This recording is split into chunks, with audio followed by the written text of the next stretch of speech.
Pick a plate. Any plate. A keyboard's plate is a slim piece of material, usually metal, that sits between the switches and the PCBA. Depending on the material you choose, the plate will interact with the switches differently. In an effort to offer even more customization, the Carina is available with your choice of 3 add-on plates. Aluminum SWITH plate.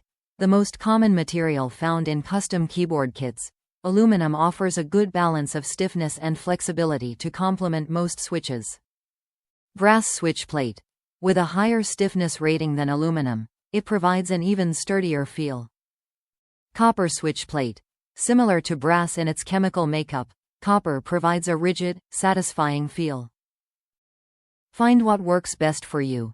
Many typists prefer to match stiff plates with tactile switches to accentuate their tactility, while others prefer to pair flexible plates with linear switches for a more dynamic feel. Top reviews from the United States. Nice plate. So I went with the cheap plate that was available for the drop Carina.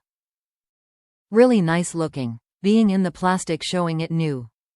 Felt more flimsy compared to the copper plate, but I had no problem with it. Installed it and everything was great. Only thing I would say, since this is my first time putting the Carina together, is the plate being the exact size of the case, so it was a tight fit to push in.